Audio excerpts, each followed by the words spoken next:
Message लोगों को दिया है? मैं 2 दिनों के इस दौरे में शहर और गांव सब जगह जाके लोगों से मुलाकात हमने करी है और मैंने आज सुबह मीटिंग ली अधिकारियों की और मैंने कहा कि जो निर्माण के काम हैं नालियों के, सड़कों के, गांव में, शहर में, उन सब कामों में तेज़ी लानी चाहिए क्योंकि 2 महीने बाद बारिश का समय आ जाएगा और फिर निर्माण इतनी जल्दी नहीं हो पाएगा। तो मुझे खुशी है कि पूरे विभाग के लोग, सब लोग सड़कों का जो भी हम लोगों ने काम सैंक्शन किए थे वो दुगनी गति से काम कराएंगे।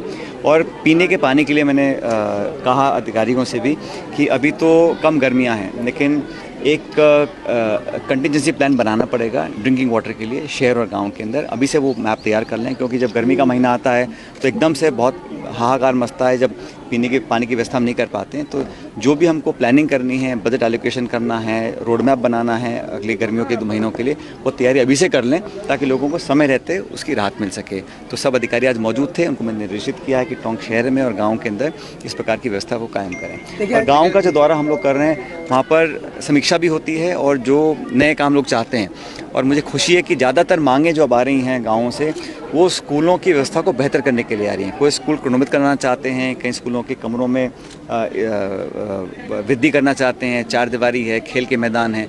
मुझे खुशी है कि संसाधन हम शिक्षा में लगा रहे हैं और चिकित्सा में लगा रहे हैं क्योंकि आने वाली पीढ़ियों के लिए बहुत ज़रूरी है कि गाँव में पढ़ने वाले बच्चे, उनको ऐसे संसाधन हम उपलब्ध कराएं ताकि वो कंपटीशन में बैठ सकें और देश में, प्रदेश में जो परीक्षाएं होती हैं उनमें बैठकर वो सफल तब होंगे जब वो अच्छी शिक्षा वो प्राइमरी स्कूल से पा सकेंगे। मुझे खुशी है कि लोग मांग करते हैं कि विषय लगाओ अच्छे, मास्टर अच्छे लगाओ।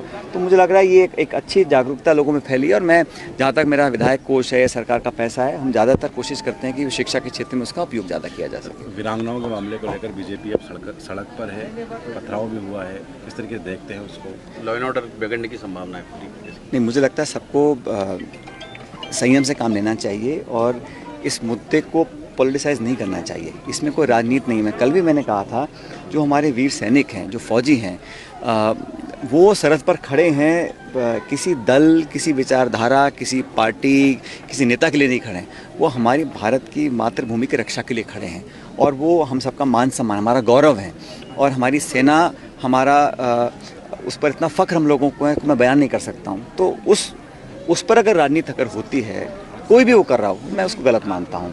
जहाँ तक वीरांगनाओं का बात है, मैंने कल भी कहा था कि उनकी मांगों को सुनकर शांति से, इत्मीनान से उनको संतोषजनक जवाब देने की हमें कोशिश करनी चाहिए थी।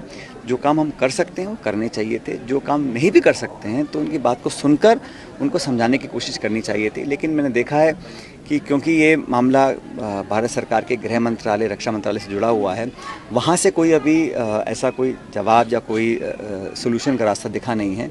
लेकिन इस पर अगर राजनीति हो रही है तो मैं इसको गलत मानता हूँ क्योंकि हम राजनीति करने के बहुत सारे मुद्दे हैं, लेकिन वीरांगनाओं को लेकर राजनीति अगर होती है तो मैं उसको बहुत गलत मानता हूँ। एक बड़ा गलत संदेश प्रदेश और देश में जाएगा क्योंकि मत भूलिए जो वीरांगनाएँ हैं उनके परिवारों के साथ आज भी जो लोग फ़ौज में काम कर रहे हैं, पैरामिलिट्री फोर्सेस में काम कर रहे हैं, मैं नहीं चाहता हूं कि उनको 1% भी कहीं इस बात का एहसास लगे कि भाई ऐसा कुछ नहीं होना चाहिए था। तो मैं तो सैनिकों की शहादत के साथ नमन करता हूं और सलाम करता हूं और मैं तो कहता हूं हमें आउट ऑफ इट जाके और करना चाहिए।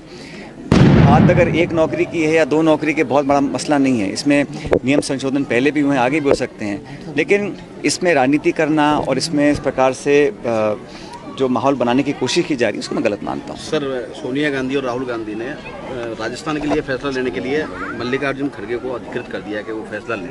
क्या लगता है कितने जल्दी फैसले आने चाहिए जिससे कि पार्टी मजबूती मिले? आपकी बात हुई, उनसे बताया आपको? हाँ जी, आया है समाचार, मैं तो पढ़ा नहीं ऐसा कुछ। सर आप ही ने दिया होगा। सर 2 दिन से आप जिले के दौरे पे हो, अपने विधानसभा, इन्होंने खबर दी है ना, सैटेलाइट से विधानसभा की दौरे पे हो। इसमें जो आपके भाषण लगे तो मुझे ऐसा लगा कि ये चुनावी संकेत कर दिया आपने। भाई, हम तो चुनाव के लिए 5 साल 24 घंटे तैयार रहते हैं। जनता का जब चाहे हमारा टेस्ट ले लो, वोट डलवा लो, लेकिन चुनाव आते 5 साल में ही हैं। लेकिन मेरी सक्रियता हो, चाहे हमारे विकास के काम हो, आपने देखा होगा वो लगातार उसी कांस्टेंट स्पीड पर चलते हैं। लेकिन क्योंकि जैसा आप जानते हो 9-10 महीने बाद चुनाव भी हैं, तो चुनाव में तो हम लोगों को, जनता को जागरूक करना है, कार्यकर्ताओं को उसमें ऊर्जा भरनी है। वो हम काम 24 घंटे करते हैं और ये राजनीति में सुस्ताने का समय नहीं मिलता है। इसलिए हमेशा काम करते रहना चाहिए, सक्रिय रहना चाहिए और लोग भी उम्मीद करते हैं कि हम लोग और ज़्यादा उनसे मिलें और जो क्षेत्र में हम लोगों ने वादे किए, प्रदेश में जब मैं प्रदेश अध्यक्ष था कांग्रेस पार्टी का, तो हम लोगों ने कुछ वादे किए थे लोगों से, खासकर नौजवानों से। उन वादों को हम कैसे पूरा कर सकें, इस दिशा में और तेज़ी से हमें काम करना पड़ेगा।